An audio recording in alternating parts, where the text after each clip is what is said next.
प्रधानमंत्री नरेंद्र मोदी ने उत्तराखंड के सीमांत गांव माणा में 1000 करोड़ रुपए की सड़क चौड़ीकरण परियोजनाओं और रोपवे का किया शिलान्यास। सीमा पर बसे लोगों को देश का प्रहरी बताते हुए प्रधानमंत्री ने कहा, सीमा के गांवों की आबादी लौटेगी, इसका इंतजाम वो करेंगे।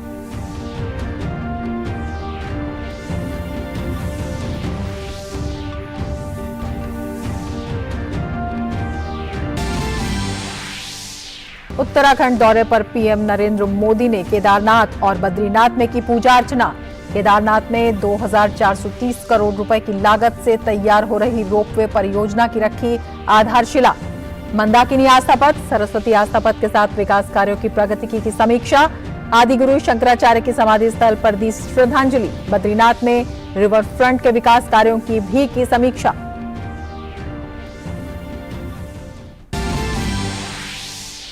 केंद्रीय गृह मंत्री अमित शाह ने दिल्ली में चल रहे 90वीं इंटरपोल महासभा के समापन सत्र को किया संबोधित। इंटरपोल की भूमिका की तारीफ की। कहा, दुनिया के कई देशों में इंटरपोल अपराध पर लगाम लगाने में एक महत्वपूर्ण इकाई बनकर सामने आया।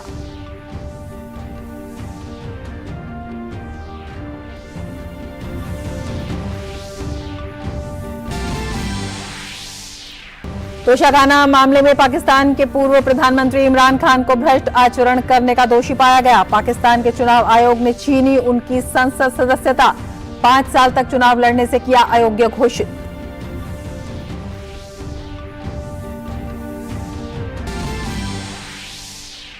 और बैडमिंटन में भारत के लक्ष्य सेन और चिराग शेट्टी, सात्विक राज साई रैंकी रेड्डी की जोड़ी ने डेनमार्क ओपन 2022 के क्वार्टर फाइनल में किया प्रवेश। जोड़ी का अब चौथी वरीयता प्राप्त मलेशियाई और मौजूदा विश्व चैंपियन आरुंचिया और सोवुई युक से होगा मुकाबला।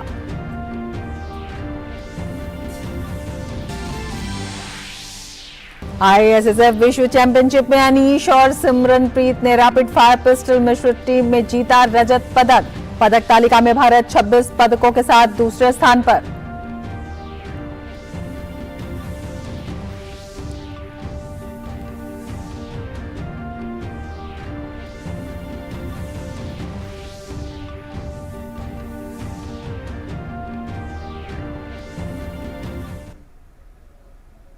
नमस्कार, डीडी न्यूज में आपका स्वागत है। मैं हूं रमा त्यागी। लेंगे समाचार विस्तार से। प्रधानमंत्री मोदी ने माणा गांव में सड़क और रोपवे परियोजनाओं का शिलान्यास किया।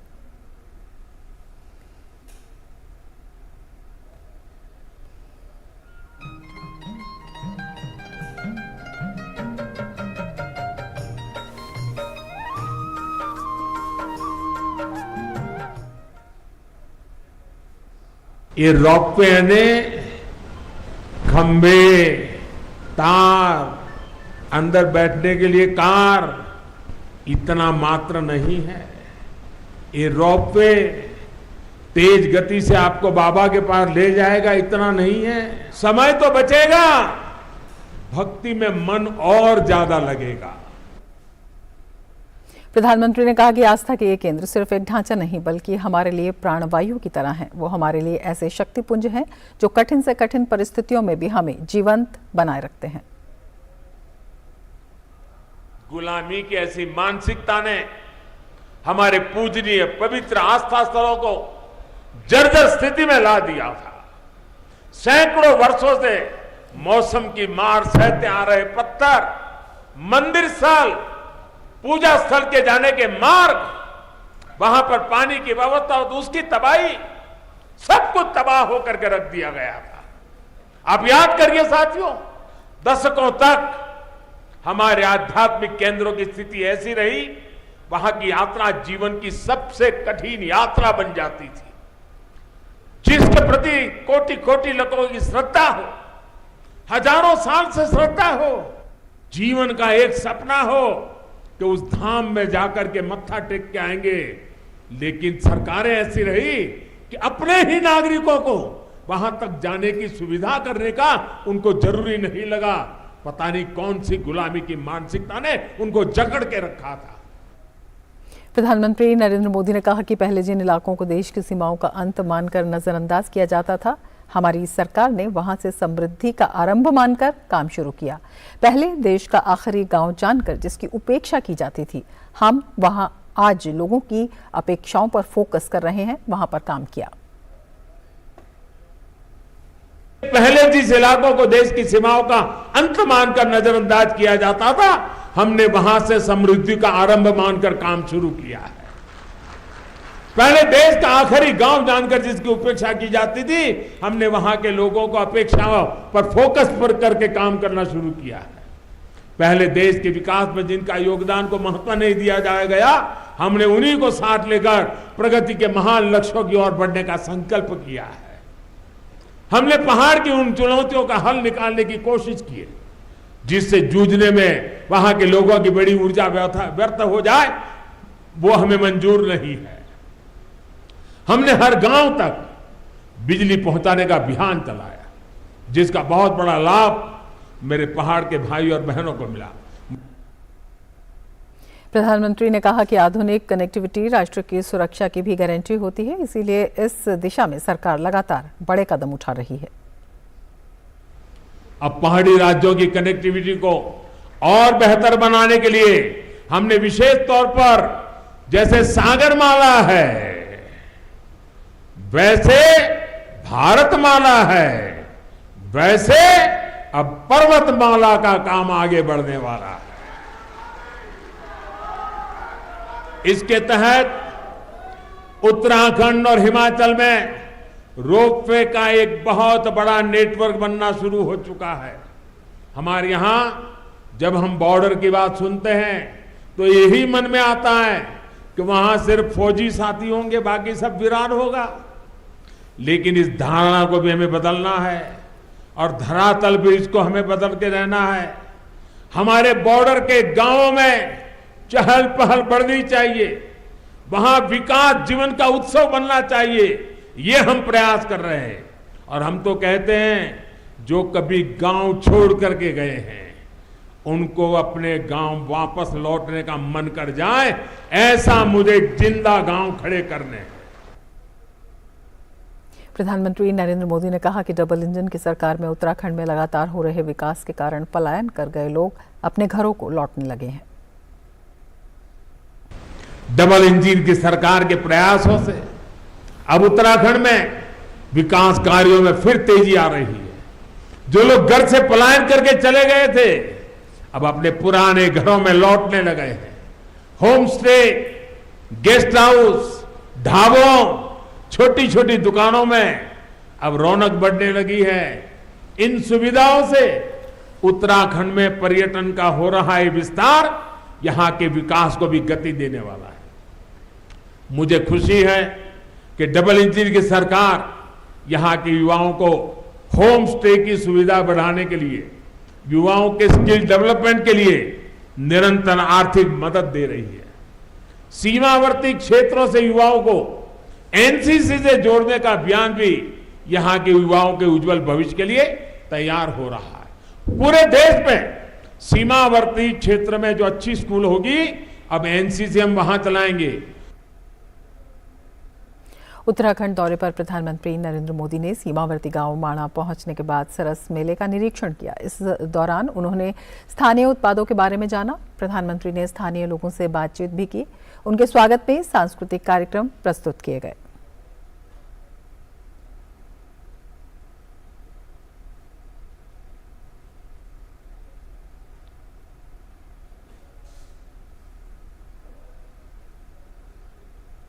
प्रधानमंत्री मोदी ने माणा गांव में सड़क और परिवहन परियोजनाओं से संबंधित कार्यों की प्रगति की समीक्षा की। अधिकारियों से परियोजनाओं से जुड़ी जानकारी हासिल की। इस दौरान उन्होंने परियोजनाओं से संबंधित मॉडल का निरीक्षण किया। केदारनाथ के बाद प्रधानमंत्री नरेंद्र मोदी बद्रीनाथ पहुंचे, जहां उन्होंने श्री बद्रीनाथ मंदिर में दर्शन और पूजा अर्चना की। इसके बाद प्रधानमंत्री ने बद्रीनाथ में रिवर फ्रंट के विकास कार्यों की प्रगति की समीक्षा की।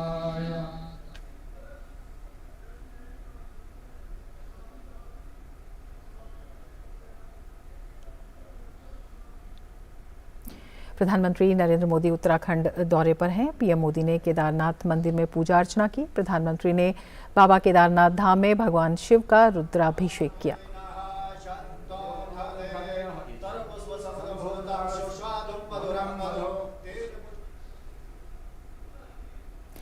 साथ ही प्रधानमंत्री ने 3400 करोड़ रुपए से अधिक की विकास परियोजनाओं का शिलान्यास किया। प्रधानमंत्री केदारनाथ रोपवे परियोजना की प्रधानमंत्री ने आधारशिला रखी। केदारनाथ रोपवे लगभग 9.7 किलोमीटर लंबा होगा। ये गौरीकुंड को केदारनाथ से जोड़ेगा, जिससे दोनों स्थानों के बीच यात्रा का समय वर्तमान में 6 से 7 घंटे से कम होकर लगभग 30 मिनट का रह जाएगा।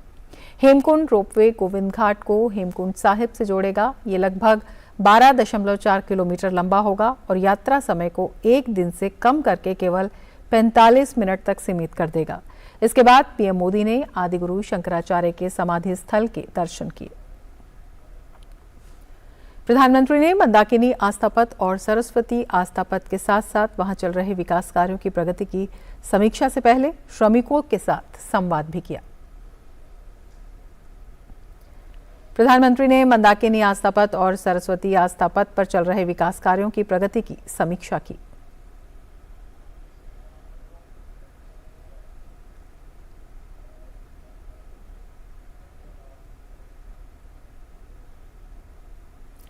दीपावली की पूर्व संध्या पर प्रधानमंत्री श्री नरेंद्र मोदी 23 अक्टूबर को अयोध्या यूपी का दौरा करेंगे। प्रधानमंत्री शाम करीब 5 बजे भगवान श्री रामलला विराजमान के दर्शन और पूजा करेंगे। इसके बाद श्री राम जन्मभूमि तीर्थ क्षेत्र स्थल का निरीक्षण करेंगे। शाम करीब 5:45 पर प्रधानमंत्री प्रतीकात्मक भगवान श्री राम का राज्याभिषेक करेंगे। लगभग 6:30 पर प्रधानमंत्री सरयू नदी के न्यू घाट पर आरती देखेंगे, जिसके बाद प्रधानमंत्री द्वारा भव्य दीपोत्सव समारोह की शुरुआत की जाएगी। इस वर्ष अयोध्या दीपोत्सव के 6ठे संस्करण का आयोजन किया जा रहा है और ये पहली बार है कि प्रधानमंत्री समारोह में व्यक्तिगत रूप से भाग लेंगे। इस अवसर पर 15 लाख से अधिक दिए जलाए जाएंगे। दीपोत्सव के दौरान विभिन्न राज्यों के विभिन्न नृत्य रूपों के साथ 5 एनिमेटेड झांकियां और 11 रामलीला झांकियां भी लगाई जाएंगी। प्रधानमंत्री ग्रैंड म्यूजिकल लेजर शो के साथ साथ सरयू नदी के तट पर राम की पैड़ी में 3D holographic projection mapping show भी देखेंगे। साल 2017 से अयोध्या में चली आ रही दीपोत्सव की परंपरा इस बार भी पूरे उत्साह के साथ मनाई जाएगी। अयोध्या में 3 दिवसीय अयोध्या दीपोत्सव समारोह आज से शुरू होने जा रहा है। इस बार अयोध्या का 6वां दीपोत्सव बहुत ही दिव्य और भव्य होने जा रहा है। पीएम मोदी भी इस दीपोत्सव में शामिल होंगे। दीप बिछाने का काम आज से शुरू हो रहा है और दियों में तेल डालने का काम कल से शुरू होगा। 23 तारीख की शाम को दीपकों को जलाने का काम रहेगा। वहीं सुरक्षा संबंधी सारी तैयारियां कर ली गई हैं। इस बार लाइट एंड साउंड के 12 शो होने हैं, जिसकी व्यापक स्तर पर तैयारियां चल रही हैं। वहीं करीब 17 लाख मिट्टी के दीपक जलाने का लक्ष्य तय किया गया है। बीते वर्ष अयोध्या में 9 लाख मिट्टी के दीपक जलाए गए थे। वहीं साल 2020 में यहां 5.84 लाख दीपक जलाए गए थे। अगले साल से अमेरिका के न्यूयॉर्क शहर के पब्लिक स्कूलों में दिवाली के मौके पर अवकाश रहेगा। अमेरिका में न्यूयॉर्क शहर के मेयर एरिक एडम्स ने आज इसकी घोषणा की। इस मौके पर एडम्स के साथ न्यूयॉर्क असेंबली की सदस्य जेनिफर भी मौजूद रहीं। जेनिफर राजकुमार ने ही स्कूलों में दिवाली की छुट्टी को लेकर प्रस्ताव पेश किया था। न्यूयॉर्क विधायिका ने जून के पहले गुरुवार को मनाए जाने वाले एनिवर्सरी डे की छुट्टी को खत्म करके उसकी जगह दिवाली में छुट्टी देने का ऐलान किया। अवकाश की घोषणा करते हुए मेयर एरिक एडम्स ने कहा कि वो बच्चों की दिवाली के पर्व के बारे में बच्चों को जानने के लिए भी प्रेरित करेंगे।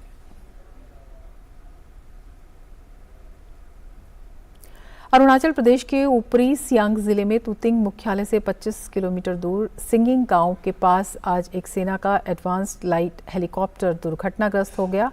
रक्षा मंत्रालय के पीआरओ ने बताया कि मौके पर रेस्क्यू टीम भेजी गई है और तलाशी अभियान चल रहा है। हादसे के बारे में और अधिक जानकारी जुटाई जा रही है।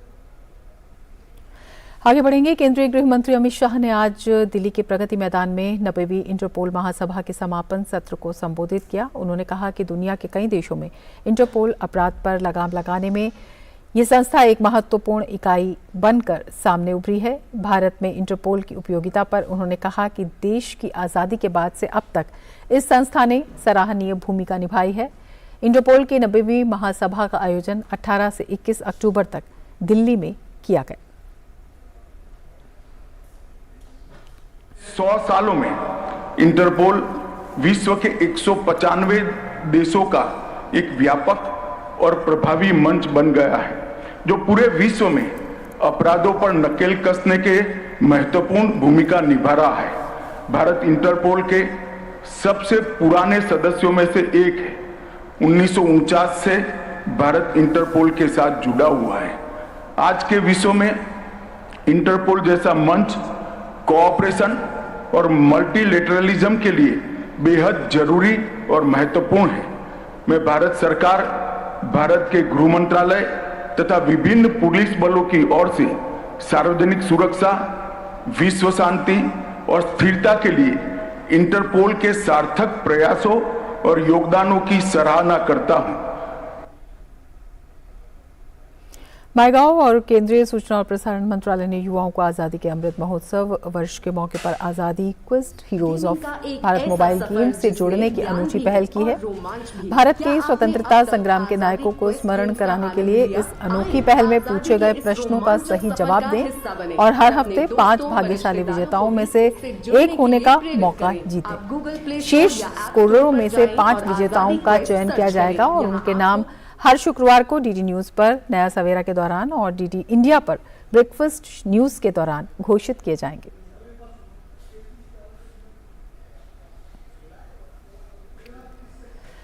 आजादी क्विज के इस सप्ताह के विजेताओं के नाम इस प्रकार हैं। कर्नाटक से प्रत्यय पाठक, तमिलनाडु से सर्वेश कुमार SR, राजस्थान से मृगांक सोराल, बिहार से रितिका सागर, केरल से सारिका GS।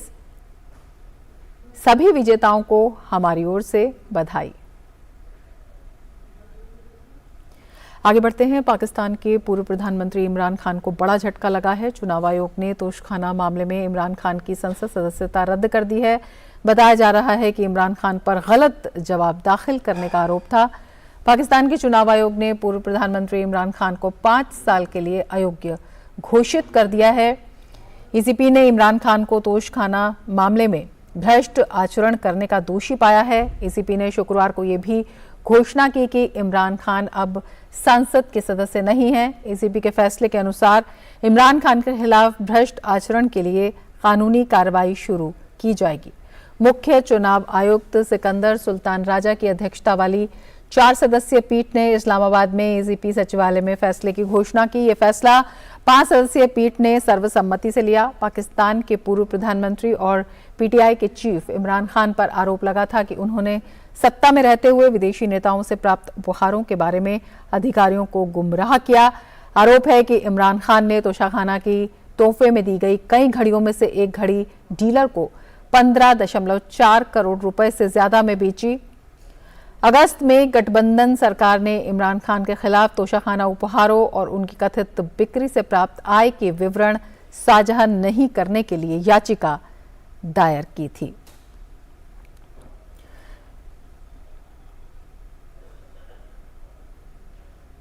तो और ज्यादा जानकारी के लिए हमारे संवाददाता नवाजिश मेहदी हमारे साथ जुड़े हुए हैं। नवाजिश, एक तगड़ा झटका इमरान खान को माना जा रहा है, ये पूरा मामला क्या है, इस बारे में आपसे जानना चाहेंगे। एग्जैक्टली रमा, ये बहुत बड़ा झटका है पाकिस्तान इमरान खान के लिए, और पाकिस्तान में जिस तरह से चीज़ें होती रहती हैं वो इसका एक और सबूत है। वहाँ की जो पॉलिटिकल लीडरशिप है वो बड़ी नाकारा, करप्ट, इससे पहले भी इस तरह के बहुत सारे केसेस आए थे। ये जो तोशाखाना रेफरेंस केस है ये पहले भी रहा है, इसका बड़ा बैकग्राउंड है। आसिफ अली जरदारी भी इसमें फंसे हैं, यूसुफ रजा गिलानी फंसे हैं इसमें, और ये अब इससे जो पहले पूर्व प्रधानमंत्री थे नवाज शरीफ वो भी इसमें फंसे हैं। अब इमरान खान का नंबर आया है, उनको भी वहाँ की इलेक्शन कमीशन ने डिस्क्वालीफाई कर दिया, यानी अब वो वहां की संसद जिसे नेशनल असेंबली कहा जाता है उसके सदस्य अब वो नहीं रहे, वो डिस्क्वालीफाई उनको कर दिया गया है। और एक बड़ा फैसला ये भी किया है इलेक्शन कमीशन ने कि उनको 5 साल तक बैन कर दिया गया है, 5 साल तक अब वो इलेक्शन नहीं लड़ सकते।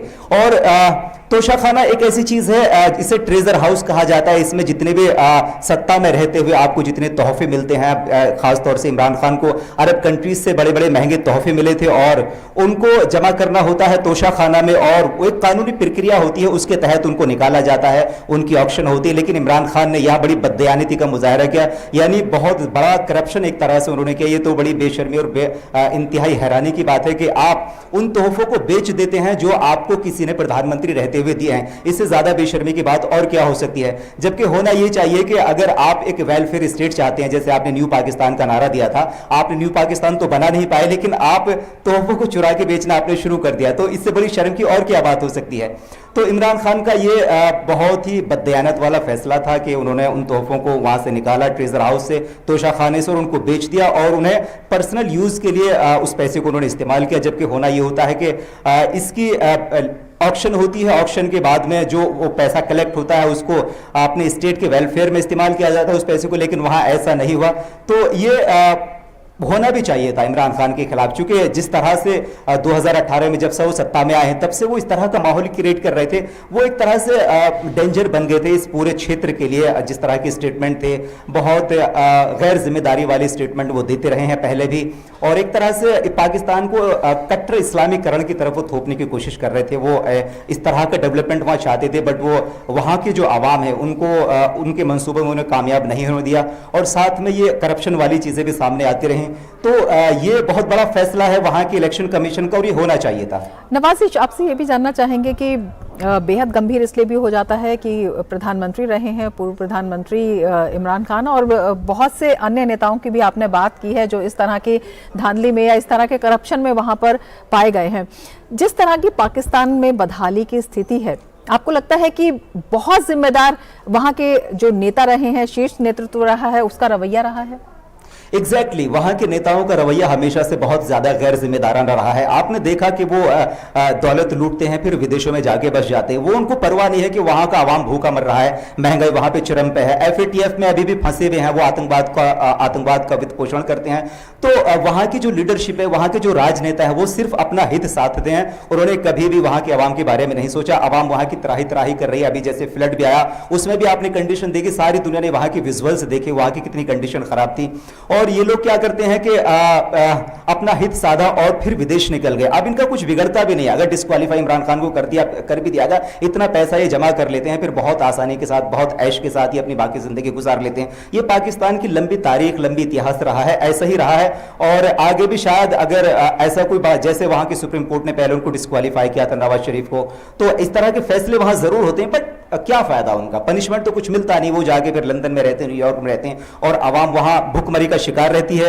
जैसे आज भी वो भुखमरी के कगार पे है, महंगाई इतनी ज्यादा बढ़ गई, वहां के लोग इतने ज्यादा परेशान है कि खाने को उनको रोटियां तक नहीं मिल रही, और लीडर अपने तोहफों को बेच रहे हैं, और बेच के वो होना ये चाहिए कि उन तोहफों को वो उनके वेलफेयर में लगाएं, जनता के लिए काम करें, उनकी ऑक्शन करवाएं। जब रमा, एक चीज मैं आपको यहां ये भी बताऊं कि जब आप तोहफों की ऑक्शन करते हैं तो उसमें बहुत ज्यादा पैसा कलेक्ट होता है। आपने तो तोहफे सस्ती कीमतों पे बेच दी, लेकिन अगर आप उसका ऑक्शन करते तो उसमें अरबपति लोग आते हैं, करोड़पति लोग आते, वो बहुत ज्यादा महंगे तोहफे बिकते। उसके बाद में जब आप उस पैसे का इस्तेमाल करते, पाकिस्तान के डेवलपमेंट में इस्तेमाल करते, वहां के आवाम को महंगाई से निकालने की कोशिश करते, महंगाई से निजात दिलाते, वहां की भुखमरी मिटाते, तो ये फिर काबिल सताइश कदम होता। यानी आपका जो कदम था ये प्रशंसनीय होता, लेकिन वहां की तारीख ऐसी नहीं रही है। वहां के नेताओं की तारीख, वहां का इतिहास बहुत ही करप्ट और बहुत खराब रहा है। बहुत शुक्रिया नवाजिश तमाम जानकारी के लिए। आगे बढ़ेंगे। दिल्ली के शहीद पुलिसकर्मियों को आज राजधानी में श्रद्धांजलि दी गई। दिल्ली पुलिस द्वारा आयोजित एक शोक परेड में कर्तव्य पालन के दौरान अपने प्राणों की आहुति देने वाले जवानों को याद किया गया। पेश है हमारे संवाददाता गिरीश निशाना की ये रिपोर्ट। शहीदी गार्ड द्वारा शहीदी पुस्तिका के सम्मान में सलामी दी जाएगी। दिल्ली के किंग्सवे कैंप स्थित न्यू पुलिस लाइन ग्राउंड में दिल्ली पुलिस द्वारा एक शोक परेड का आयोजन किया गया। इस परेड दिवस में उन पुलिस जवानों को याद किया गया जिन्होंने ड्यूटी के दौरान अपनी जान गंवाई और शहीद हो गए।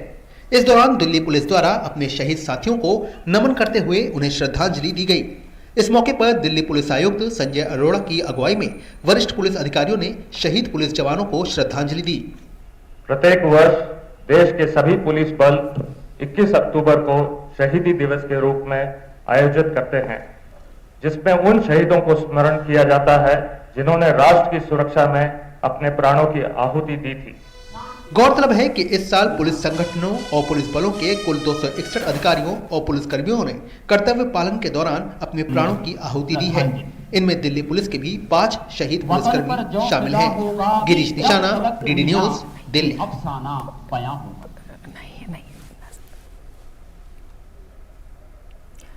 दिवाली से पहले ही दिल्ली एनसीआर की हवा बिगड़ने लगी है। 22 अक्टूबर से वायु गुणवत्ता बहुत खराब रह सकती है। इस आशंका के बीच वायु गुणवत्ता प्रबंधन आयोग ने ग्रेडेड रिस्पांस एक्शन प्लान का दूसरा चरण बीते बुधवार से लागू कर दिया है। ग्रेडेड रिस्पांस एक्शन प्लान राजधानी और उसके आसपास के क्षेत्रों में वायु प्रदूषण को काबू करने के लिए स्थिति की गंभीरता के अनुसार उठाए जाने वाले कदमों से जुड़ी योजना है। इसे दिल्ली में प्रतिकूल वायु गुणवत्ता के 4 चरणों के तहत वर्गीकृत किया गया है। वायु गुणवत्ता सूचकांक के 201 से 300 के बीच यानी खराब श्रेणी में होने पर प्रथम चरण लागू किया जाता है। वहीं AQI के 301 से 400 के बीच यानी बहुत खराब श्रेणी में होने पर दूसरा चरण, 401 से 450 के बीच गंभीर श्रेणी होने पर तीसरा चरण और 450 से अधिक यानी अत्यधिक गंभीर श्रेणी में होने पर चौथा चरण लागू किया जाता है। और आपके दूसरे चरण में किन चीज़ों पर प्रतिबंध, ये हम बताते हैं। होटल, रेस्टोरेंट में तंदूर में लकड़ी और कोयले पर प्रतिबंध, इसके इस्तेमाल पर और इमरजेंसी सेवाओं को छोड़कर डीजल जनरेटर का प्रयोग प्रतिबंधित। ट्रैफिक जाम वाली सड़कों पर ट्रैफिक कर्मियों को लगाया जाएगा। निजी गाड़ियों का कम इस्तेमाल करें और पब्लिक ट्रांसपोर्ट का अधिक प्रयोग किया जाना चाहिए। धूल आदि से जुड़े निर्माण कार्य ना करें।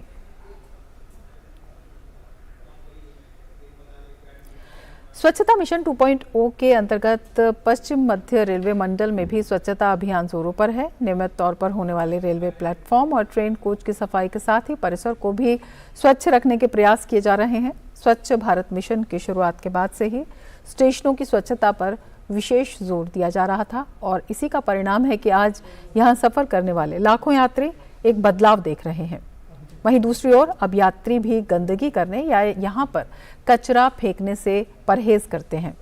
कभी गंदगी से पटी रहने वाली पटरियां भी अब सतत सफाई के कारण पूरी तरह से स्वच्छ नजर आती हैं। इस कार्य में स्थानीय लोगों ने भी बढ़ चढ़कर हिस्सा ये लोग ले रहे हैं। स्वच्छता मिशन एक व्यापक उद्देश्यों के साथ लाई गई एक ऐसी योजना है जो हमारे जीवन में मूलभूत परिवर्तन ला रही है। स्वच्छता मिशन के आधार पर आप देख रहे हैं कि प्लेटफॉर्म आज काफ़ी साफ है। रेलवे ट्रैक पर खुले में शौच नहीं हो रही है। कोचेज में सफाई है और टॉयलेट पे सफाई का व्यापक ध्यान दिया जा रहा है, जिसका प्रभाव ये देख रहे हैं कि धीरे धीरे स्वच्छता हमारे जीवन का एक अभिन्न अंग बन गई है। हमारे लिए अब जरूरी ये हो गया है कि हम स्वच्छता को और आगे बढ़ाएं। पहली बार इधर आए, लेकिन साफ सफाई इधर सही है और होनी भी चाहिए इसी तरह। और देखने में तो इधर जगह जगह भी सफाई हो रही है और जहाँ देखो वहीं पे भी गंदगी ना है। जैसे कि आप देख सकते हैं बिल्कुल अच्छी है, यहाँ पे बिल्कुल साफ सफाई, अच्छा खाने का मिलता है, सारी चीज़ बिल्कुल सुविधा अच्छी है। बिल्कुल ट्रेनों में अभी मैं दिल्ली से ही आया हूँ, अभी पूरी साफ सफाई थी बिल्कुल, ट्रेन में कोई गंदगी नहीं थी वहाँ पे। तो स्वच्छता अभियान में लोगों की भागीदारी लगातार बढ़ रही है। इसके साथ ही इस बुलेटिन में फिलहाल इतना ही। नमस्कार।